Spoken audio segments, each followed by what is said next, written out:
Good afternoon guys. So ayan po at naglalakad tayo papunta ng rancho. Yung yung hinihingi nating ulan ayan dumating na.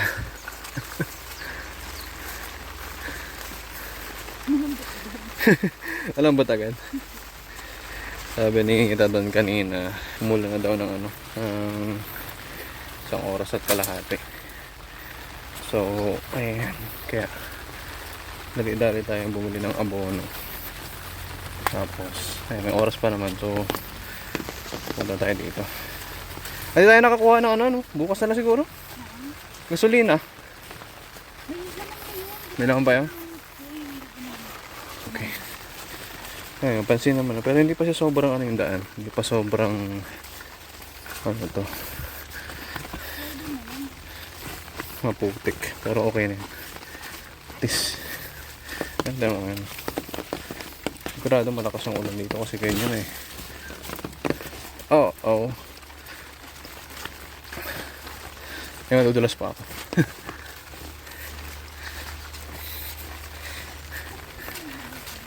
Ha? Bakit?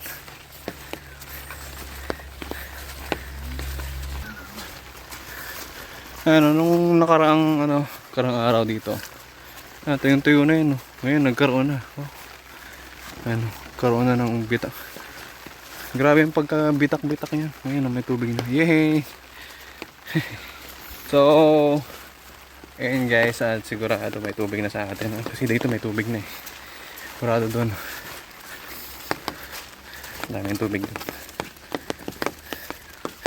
It's time to shine. Mabawi na yung mga pananim natin. So ayan guys, dito na tayo. Ayan, naunahan pa natin dito doon.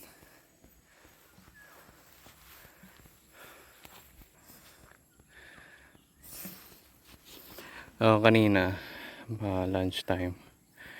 Ayan, bago tayo mag lunch, bili tayo ng 3 sakong abono. Ayan,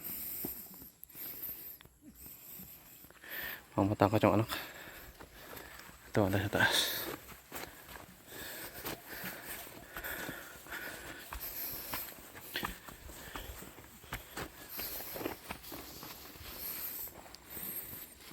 Ito yung nanay ni Golda.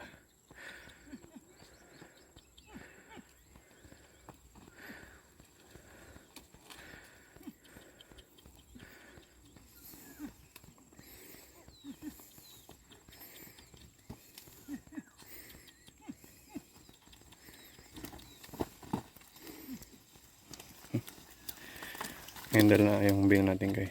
3 margang bulaklak.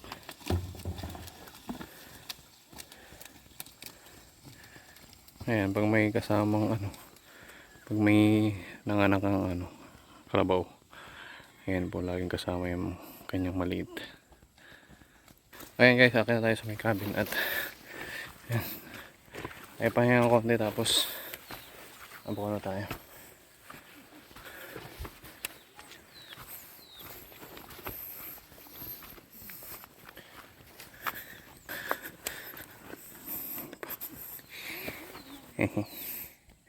Bagong tali. Ang cute na maliit kaso nasa tala. Ayan, lipat ka na. Ayun, lumipat na. Ito yung hihintay natin yung ulan.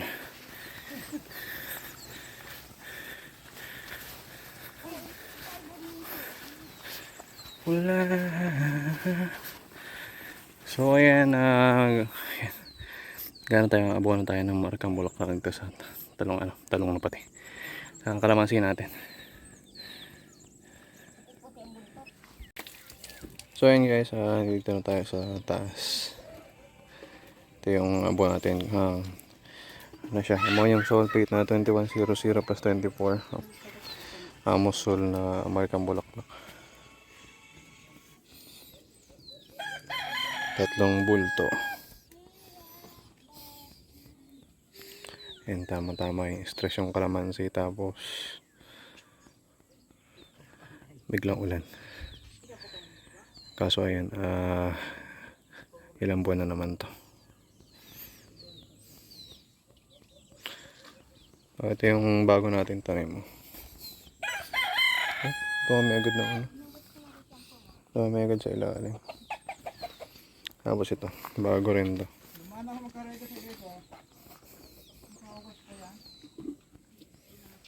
Ayun, tatlo kasi yung bago natin dito at nagano tayo,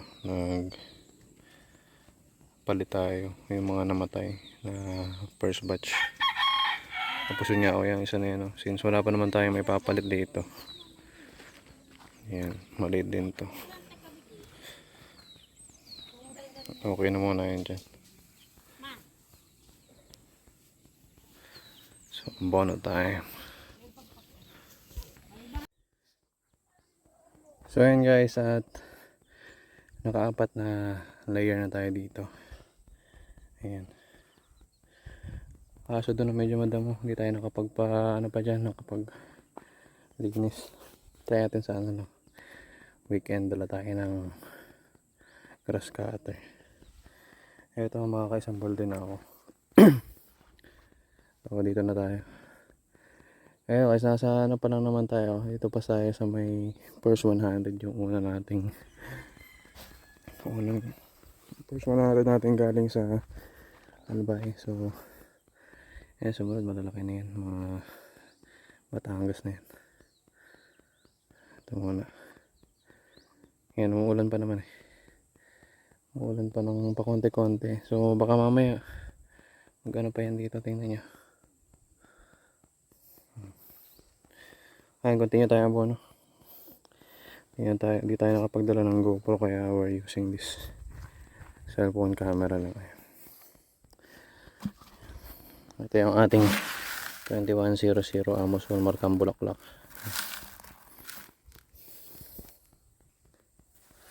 Ayan guys, continue tayo ng abono.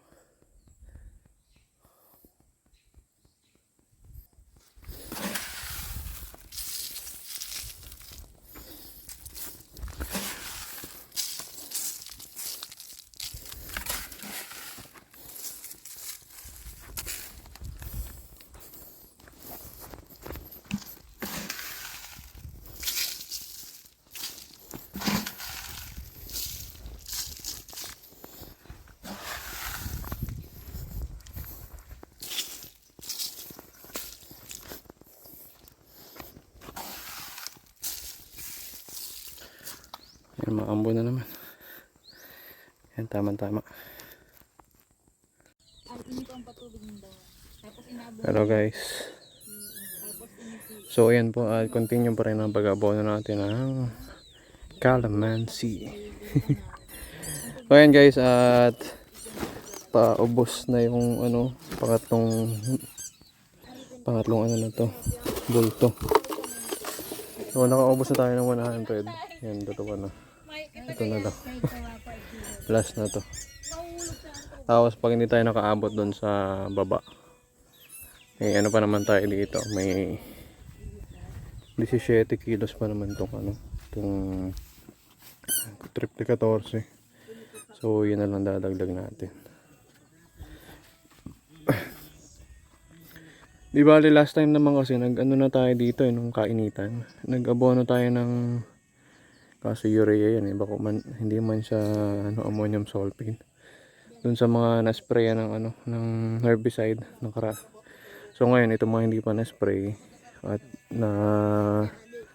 natanggalan ng damo, yun pala yung ano natin, nilalagyan natin ngayon. Tsaka tinaon natin na umulan kaya sana magdire-diretso.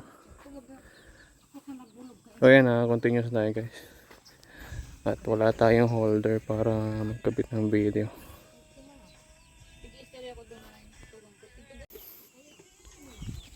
So guys, so ayan po, at kakatapos lang natin mag-abono. So ito guys, so ayan, naubos namin ang 3 bulto. Ayan. Tapos ayan, ito kasing perfect grow na doon ng Atlas na may triple 14. Meron pa siyang 17 kilograms. So sinama na natin dito. Tapos ayan, itong markang bulaklak 150 kilos. So ayan guys, ano lang yung ano natin na abonohan, mga may naiwan pa tayong 600. Ayan. So tayo dito may mga ano, mayroon pang mga tira-tira. Ayan. Pero madali matunaw, may tunaw na rin to. Patunaw na naman na eh. Ayan. Yung iba. So doon yung malalaki. Ayan, mas marami to. So yun guys, itong naabonahan natin siguro mga 600 plus yun na ano na abonohan natin ngayon. Tapos may isang 100 pa dito, may side dito na hindi natin nasama kasi na, ano natin, naubos na yung abono natin. Pero okay lang, pero last ano naman kasi nung nakaraan may tira kaming urea sa ano para sa talong na abonohan naman natin dito, kaya okay lang. So ayan na lang. Basta yun, hindi na makasurvive yung isa na yun, yun nandun. Lapitan natin. Na pong trinay ko na ito nung nakaraan, ginamutan namin, pero wala talaga eh. Ang dali ng pungos. Tingnan natin kung ano, kasi ito may green pa naman. Pero mukhang paubos na to. Ayan. Tapos dito may bago rin tanim dito. Ayan, yung dalawa na yan, bagong tanim. Punggos din. Ito na yung mga malalaki natin. Hindi sa may likuran. Kaya guys, ito yung view dito pag hapon. So may angulo lang kasi yung area dito. Yan, pag nandun ko sa may cabin, andyan yung mga puno na inyong, pero pag nandito ka, yan, Mount Isarog.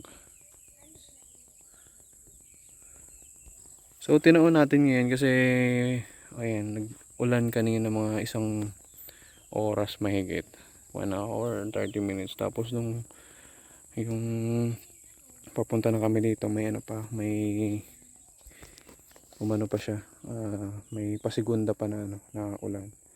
Kaya ayun, nakaano tayo, nakapaano pa tayo, nakalanghap. Langhap ng sari, hindi langhap, parang ano, sininghot yung ulan ano. So ayan, may nakaano ba tayo ng ulan. Ayan.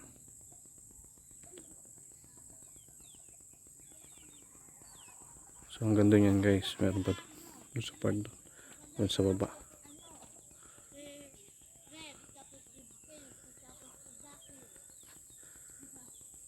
Yun nandun pag ano na, saka natin dadagdagan na doon sa may part na ron, sa may part na yun. Assume na ito muna. Kaso hindi natin ewan ko lang kung makakataon pa natin to sa price ngayon, pero malamang hindi na. By ano na to,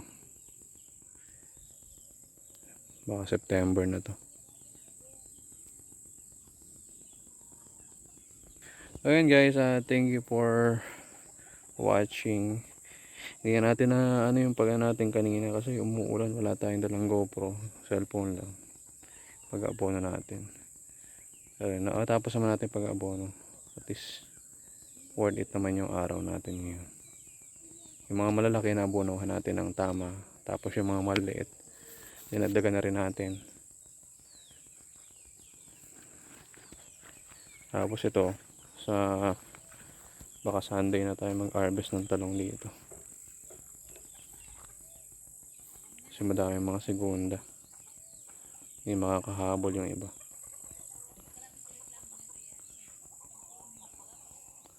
So dito, ayan, tingnan natin pag na ay ko nakakalimutan yung ano kasi, yung grass cutter, kaya tingnan nyo dito sa part na to. Ano to, halos kalahati na lang naman to kasi dun sa may ibaba na area na yun, na ano siya, na herbicide, pero dito sa may gitna, ayan, puro damo pa. Hindi ko naman masama sa pag herbicide kasi yung herbicide natin dyan, ano, nasa ano to, 480 SL pala yun, yung ano to, yung kasi baka mag-uho ako dito. Ay, gumuguha na. Ayan o. Yan doon guys, sa baba na yun. So dyan na demolition na dyan. Yan, may mga damo na yun na ano na natuyo. Parang ganon din yan ang itsura dyan. Doon sa may kubo na yun doon. Ganon din yan.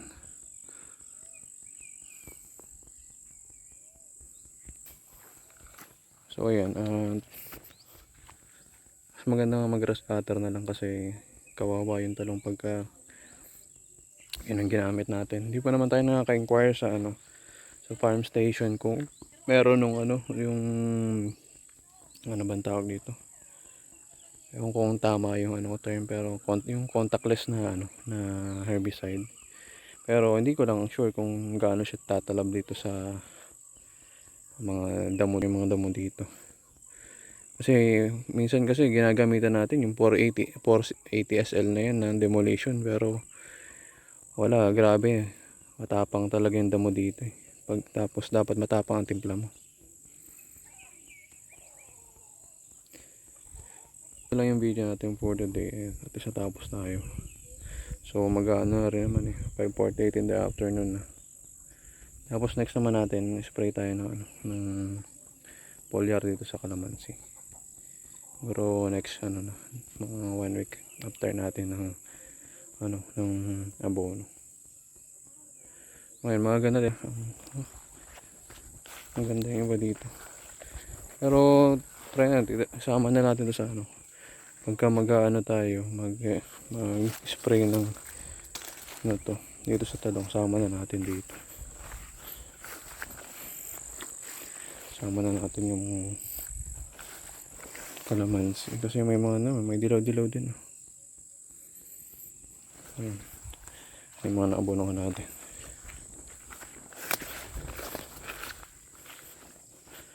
Tapos yan, ayun sa baba. Ayun yung mga herbicide na. Nakita mo naman. Pero may mga tira-tira pa rin yan.